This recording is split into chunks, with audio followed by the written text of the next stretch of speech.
자, 오늘은 생명 40일 3주차 다섯째 날로서 전도에 관한 주간 중에서 전도는 성령의 역사다라는 제목으로 말씀을 생각해 보겠습니다.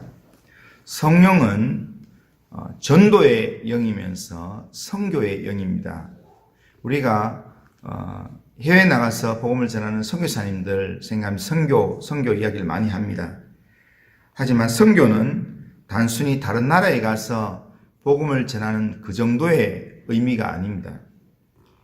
선교의 1차적인 목표와 사명은 우리의 한계와 우리의 굽은 생각, 기도의 폭 등을 탈피해서 하나님의 뜻을 이루어 드리는 것, 하나님의 미션을 감당하는 것, 그게 바로 선교의 1차적인 내용입니다.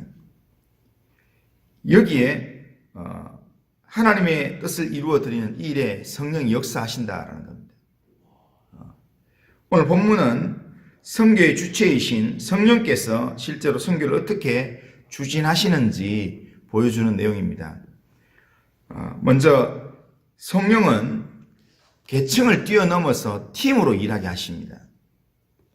1절에 보면 5명의 선지자와 교사가 나옵니다. 온유하고 성령 충만한 바나바가 나오고 아프리카 출신의 흑인 니게르, 그 다음에 안디옥 교회의 창립 멤버인 구레네 사람 루기오, 그 다음에 헤롯의 젖동생으로 왕족 출신인 마나엔, 그리고 마지막으로 정통파 바리새인이면서 유대 지성인인 바울, 이렇게 나옵니다. 이처럼 안디옥 교회의 지도자 구성을 보면 어느 한 계층에 국한된 사람들이 아니라 모든 계층이 총망라되어 있음을 우리가 알 수 있습니다. 부유한 사람도 있고 가난한 사람도 있고 정통 히브리파 사람도 있고 정반대의 사람도 있고 왕족 출신의 귀족도 있고 흑인도 있고. 성령이 일하시면 사회적 차별이나 신분적 구분이나 경제적 이 구별이 모두 철폐되고 함께 헌신하게 한다는 겁니다. 그게 바로 성령의 역사입니다. 성령이 그렇게 역사하신다는 겁니다. 성령이 이렇게 역사하신다는 게 굉장히 중요한 이유는 뭐냐면 그 당시 계층 간의 갈등은 오늘날과는 비교가 되지 않을 만큼 굉장히 심했습니다. 이방인들과 함께 한다는 것, 더 나아가서 이방인들을 품는다는 것, 이것은 상상조차 하기 힘든 그런 일이었습니다. 특별히 얼마 전까지 정통 바리새인이었고 히브리인 중에 히브리인이라고 스스로 자부했던 바울이 로마 세력에 부역하는 이 헤롯 일가들, 헤롯 일가에 소속된 사람과 복음을 위해서 함께 손을 잡고 함께 일한다는 것, 이것은 상상조차 하기 불가능한 그런 상황입니다. 성령이 아니면 도무지 이루어낼 수 없는 그런 상황이라는 거예요. 그러니까 성령이 이렇게 팀으로 일하도록 역사하셨다라는 겁니다. 그리고 성령의 역사는 금식을 통해서 일하십니다. 2절에 보면 주를 섬겨 금식할 때에 성령이 이르시되 이렇게 합니다. 그러니까 주를 섬기면서 금식할 때 성령이 강력하게 역사하셨다라는 겁니다. 초대교회가 금식했다면 우리도 우리의 삶 가운데서 금식이 필요합니다.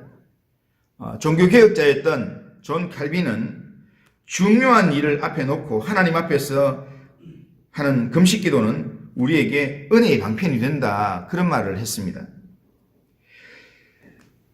금식 기도 자체가 중요한 게 아니라 이 금식이라는 의미가 음식을 내가 포기하면서 내 기도합니다 라는 그런 의미이기 때문에 이 금식 기도를 통해서 우리의 무능함을 스스로 자각하고 하나님만을 전적으로 의지하는 것, 그것이 중요하다는 겁니다. 우리가 우리 자신의 무능함을 인정하고 하나님만을 의지하면서 하나님께까지 나갈 때 하나님께서 그런 우리의 모습을 긍휼히 여기신다. 성경에 보면 다양한 금식 기도의 이 상황들 예가 나오는데 에스더는 이 포로로 잡혀간 상황에서 자기 민족의 운명을 앞에 놓고 금식을 했습니다. 그리고 요사밧 왕은 전쟁의 위협이 닥쳤을 때 전쟁을 앞두고 금식하며 하나님 앞에 기도했습니다. 그리고 요나 시대의 니느웨 백성들은 하나님의 심판 앞에서 회개하면서 금식했습니다. 개인적으로나 교회적으로나 중대한 일을 앞에 놓고 금식하며 기도하는 것, 이것은 하나님이 기뻐하시는 일입니다. 다만 우리가 명심해야 될 것은 금식이 우리의 공로나 우리의 의가 되지는 않는다는 겁니다. 내가 금식을 했기 때문에 하나님께서 내게 응답하셨다, 이런 내용은 아니라는 겁니다. 만일 보상을 바라고 금식한다면 그것은 값없이 우리에게 은혜를 주신 하나님의 은혜를 욕되게 하는 행동일 수 있습니다. 하나님이 금식에 응답하는 이유는 인간이 전적으로 하나님의 능력을 의지하면서 나 자신의 무력함을 아무것도 할 수 없는 존재라는 것을 우리가 자각하면서 깨닫고 하나님을 바라기 때문에 하나님께서 응답하시는 것입니다. 우리도 금식을 통해서 하나님만을 전적으로 의지해야 합니다. 내 개인적인 일을 위해서 우리가 금식하는 그것보다 하나님의 나라를 위해서, 하나님의 역사를 위해서 우리가 때로는 금식하면서 그렇게 하나님의 일에 헌신할 때 거기에 성령이 역사하신다는 겁니다.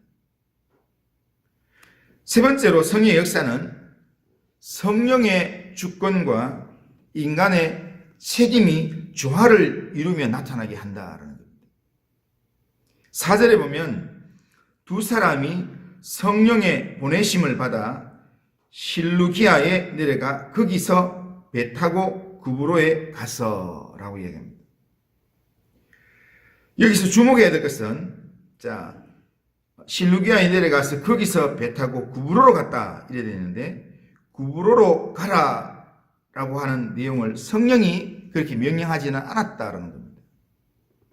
지금 선교의 사역들을 하게끔 두 사람을 파송해서 보내는 것은 성령이 하시는 일이지만 방향을 틀었을 때 구체적으로 여기 가고 여기 가고 여기 가고 성령이 이렇게 일하지는 않는다는 겁니다. 각 사람의 성향을 따라서 우리 각 사람이 가지고 있는 경험과 또한 이 지식을 따라서 성령이 우리에게 허용을 해주시는 부분이 있습니다. 구브로는 바나바의 고향이었습니다.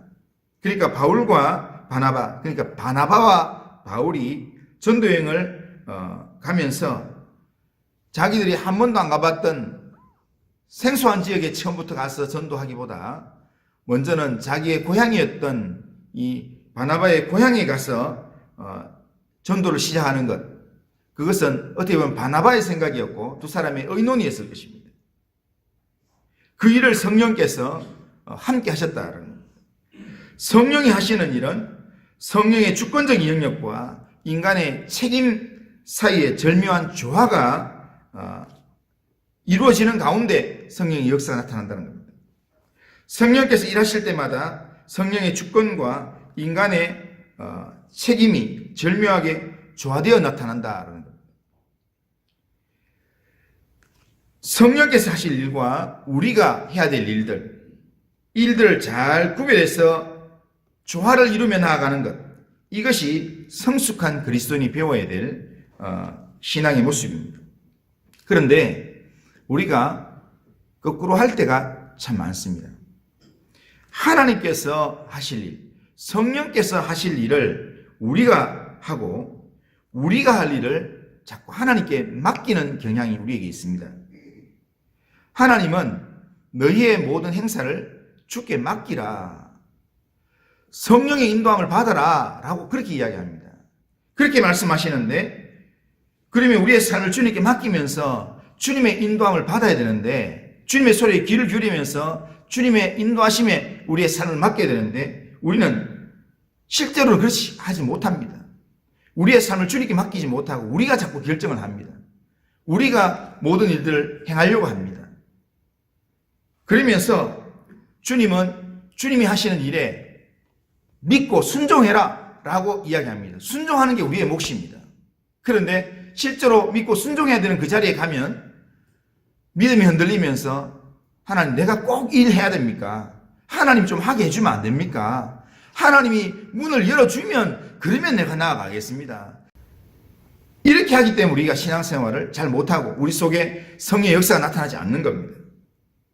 제자훈련의 대헌장이라고 할 수 있는 골로새서 1장 28절에서 29절 내용을 보면, 각 사람을 그리스도 안에서 완전한 자로 세우기 위하여 나도 내 속에서 능력으로 역사하시는 이의 역사를 따라 힘을 다하여 수고한다, 그렇게 말합니다. 그러니까 한마디로 말하면 성령을 정적으로 의지하되 내가 할 일을 최선을 다한다, 이런 말입니다. 내가 할 일은 내가 힘을 다해 수고한다, 내가 한다 라는 말입니다. 성령의 권능 그리고 나의 최선, 이 두 가지가 함께 가는 게 전도의 역사입니다. 선교의 역사입니다. 굉장히 신비롭지만 이게 하나님의 방법입니다. 하나님이 전적으로 100% 우리의 일을 해주신다, 맞습니다. 그러나 하나님의 역사는 하나님이 전적으로 100% 하지만, 그러나 우리의 100% 순종도 따라와야 합니다. 순종하지 않는 자에게 하나님의 역사는 일어나지 않습니다. 그러나 하나님의 역사와 상관없이 내 혼자 무조건 순종한다, 그렇게 해도 하나님의 일은 이루어지지 않습니다. 하나님의 전적인 역사와 함께 그 일에 전적인 순종이 따라올 때 거기에 하나님의 역사가 나타난다는 겁니다. 하나님의 일을 한다고 하면서 일꾼을 자처하는 사람 안에 분열과 갈등과 반목이 생긴다는 것, 이것만으로도 그 일은 성령이 하신 일이 아니면 그 사람은 성령의 사람이 아닐 수 있습니다. 우리가 전도할 때 조심해야 될 대목이 이런 부분입니다. 화목과 하나됨의 영이신 성령은 부정적인 긴장감을 만들어내면서 그렇게 일하지는 않습니다. 그러니까 남을 괴롭게 하면서 힘들게 하면서 그렇게 일하지는 않는다는 겁니다. 성령은 전도하게 하시는 영입니다. 다르게 이야기하면 전도는 성령이 하는 일입니다. 그러나 성령이 하는 일이지만 성령이 우리를 통해서 하시는 일입니다. 성령께서 우리를 보내 영혼들을 찾으실 때 팀으로 일하게 하시고 기도하게 하셔서, 그리고 거기에 우리의 책임과 조화를 이루면서 그렇게 일을 감당하게 하시고 그 속에서 성령이 역사하셔서 열매를 맺게 만들어 주신다는 겁니다. 그러기에 오늘 이 하루를 살아가면서 전도가 성령의 일하심이다 라는 사실을 기억하면서 오늘도 성령의 일하심 앞에는 나만 사용하는 게 아니라 내 옆에 있는 다른 우리 성도들도 같이 사용하시는 성령입니다 라는 사실을 기억하면서 그런 함께 일하게 하시는 그 하나님을 의지하면서 우리가 간절하게 영혼 구원을 위해서 기도하고, 그리고 내가 해야 될 일이 뭔가를 우리가 늘 고민하면서 하나님 앞에 열심을 다하여서 하나님 앞에 헌신함으로 나의 삶을 통하여 성령의 역사함으로 생명이 구원받는 그런 역사가 우리의 삶 가운데 일어나기를 주님의 이름으로 축원합니다. 자, 기도하겠습니다.